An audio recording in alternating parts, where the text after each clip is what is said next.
Dans notre jardin, on a 15 plants de tomates. C'est beaucoup trop pour nos besoins, mais nous, dans notre jardin à la maison, c'est un gros laboratoire et on s'amuse toujours à tester beaucoup de choses. Et les tomates, c'est toujours difficile pour nous, entre autres parce qu'on a une zone qui est quand même à la mi-ombre en grande partie. Là, on est sur la terrasse, qui est probablement la seule partie qui est vraiment ensoleillée. Donc, on peut voir ici qu'on a 4 plants de tomates dans des smart pots. Donc, c'est quoi, des pots futés en français peut-être? Dans le jardin en pleine terre, on a 9 plants. Donc, chez nous, essayez pas de trouver un potager en rang et en sentier. On met, nous, nos concombres sur le bord de la clôture là-bas. Les plants de tomates sont éparpillés un peu partout. Là où on a des petits coins un peu plus de soleil, on leur trouve toujours des petits endroits. Là, cette année, on fait un nouveau test. On a vu la technique d'avoir des plants de tomates qui poussent à l'envers dans des jardinières, en fait, dans des, comment on appelle ça, des chaudières de rénovation. Donc, on va vous montrer en gros qu'est-ce que nous on a fait. On a fait comme on a vu dans des vidéos. On n'a aucune prétention quand on fait ça. Et cette année, ben, on le fait, on l'essaye. Puis on va partager avec vous nos résultats, on va voir comment ça se comporte, puis on va voir en bout de ligne, est-ce que c'est une technique qui fonctionne bien. Parce que si ça fonctionne bien, pour des gens des fois qui ont des petits espaces, au lieu de faire des gros bacs au sol, ça peut être intéressant d'accrocher quelque chose en hauteur sur un balcon, peu importe. Donc on va voir ça en cours d'année, comment ça se comporte. Pour la technique, on a besoin d'une grosse chaudière. On a pris, nous, des vieilles chaudières qu'on avait, on l'a peinturé en noir. Il n'y avait pas vraiment une raison, c'est purement esthétique qu'on a décidé de donner un petit coup de peinture parce que ça va être accroché sur notre pergola tout au long de l'été. Donc, on ne voulait pas avoir un truc avec un gros nom commercial dessus. Donc, c'est assez simple. On a tout simplement percé le fond. Ici, moi, j'avais une mèche là, de 2 pouces et demi là, pour pouvoir percer. Fait que j'ai même fait 2 trous là, pour être sûr que ça passe bien.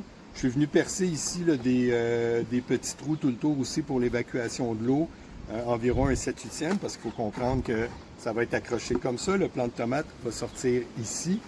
Et aussi dans le fond, ici on a récupéré, vous pouvez prendre un tissu en jute, faire tout simplement avec des ciseaux un petit X pour passer le plant de tomate au travers. Mais nous, on avait des espèces de restants de jardinières qui étaient dans le fond. On a décidé d'utiliser ça. C'est simplement ici pour venir encadrer, entourer la plante pour retenir le sol, là, pour être sûr que le sol ne va pas s'évacuer par le trou. Donc, on va passer à l'étape de glisser la plante dans le trou. Donc, si vous posez la question pour c'est quoi la taille du plant de tomate, vous voyez, là, déjà ici, il est quand même bien avancé. Et tout à l'heure, on en a déjà transféré un premier qui était probablement même 2 fois plus gros que ça. Donc, j'ai réussi à le glisser dans les trous. Je vais peut-être casser là, 2 branches en le faisant, mais je veux dire, on s'entend, le plant il est en bonne santé et il est en bon état. OK. On va avec ça. Donc, je vais pour commencer, je vais passer les premières branches, mais après, je vais simplement le tourner un peu. Puis, essayer de le faire passer délicatement, une branche à la fois, essayant de ne pas trop l'endommager. Hop, il passe.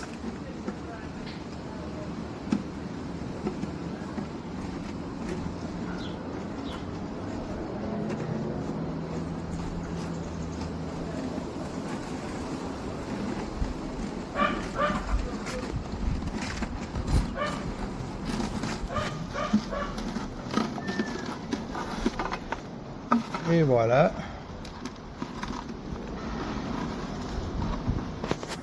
Ça s'est quand même bien passé. J'ai perdu quelques feuilles. Je vais venir mettre ma petite mousse ici autour. Si j'avais pris un tissu de jute que j'avais fait un petit X au ciseau, ben j'aurais mis le petit X, j'aurais fait passer le plant de tomate au travers de mon petit tissu de jute en premier. Mais là, comme l'espèce, je ne sais pas comment on appelle ça, là, cette espèce de petit mousse-là que j'ai, je peux venir la placer par la suite, elle. Donc, ça se passe quand même assez bien.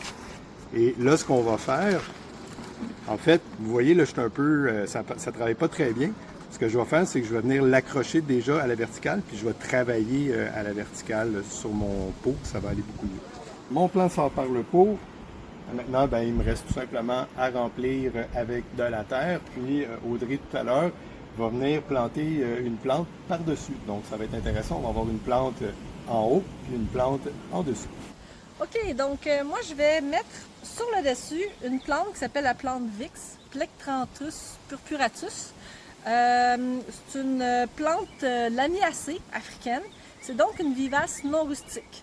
Donc moi, cette plante-là, elle a plusieurs années. Je la ramène pendant l'hiver à l'intérieur. Comme le dit son nom, c'est une plante qui sent fortement le Vix. Techniquement, elle n'est pas toxique. Après ça, manger du Vix poilu, c'est pas nécessairement l'affaire la plus intéressante, mais sa forte odeur de Vix a tendance à éloigner un peu les moustiques. Autour de la terrasse, ça va être intéressant. Puis aussi, une autre chose qui est intéressante, c'est que c'est une plante qui ne demande pas beaucoup d'eau. Fait qu'elle en demande moins que la tomate. Donc, comme elle est en haut avec la gravité, ben, la tomate va pas faire de la compétition avec la tomate. Puis en même temps, ben, c'est une plante qui peut avoir deux parts. Donc, si je voulais avoir un part plus compact, ben là, il serait temps de pincer les branches pour que les branches soient plus petites, plus serrées. Comme nous autres, on va mettre la plante en haut. Je veux pas nécessairement, je veux un part qui est plus... je veux cacher mon pot avec les branches. Donc, si elle a un petit peu trop d'eau pour la tomate, ça va être juste parfait. Donc, grosso modo, c'est pas très compliqué. À partir de là, on va enlever du pot. On va la mettre dans notre pot là, qui a déjà placé la tomate, la terre. Puis on va la mettre dans le pot, puis on va couvrir avec un peu de paillis.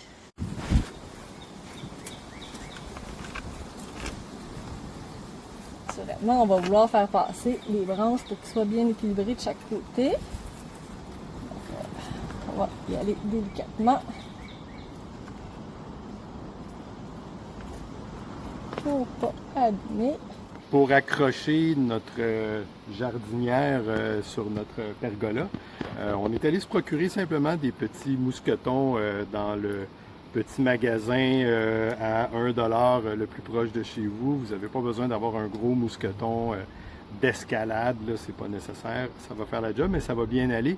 Comme ça, si jamais on a besoin de la décrocher, de la raccrocher, ben ça va bien avec un petit mousqueton.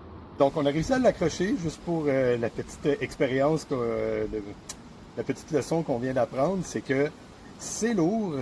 Donc, assurez-vous d'avoir une bonne paire de bras, soit pour vous aider à le faire ou le faire vous-même si vous êtes assez fort, parce que quand on est au niveau de la taille, pour le soulever, ça va, mais quand on est à bout de bras, il faut venir l'attacher en haut, c'est lourd. Donc, ça veut dire que si jamais on a besoin de le décrocher, ben, si on ne veut pas trop se faire chier, ben, à ce moment-là, ça va mieux à deux si on ne veut pas se blesser ou si on ne veut rien échapper.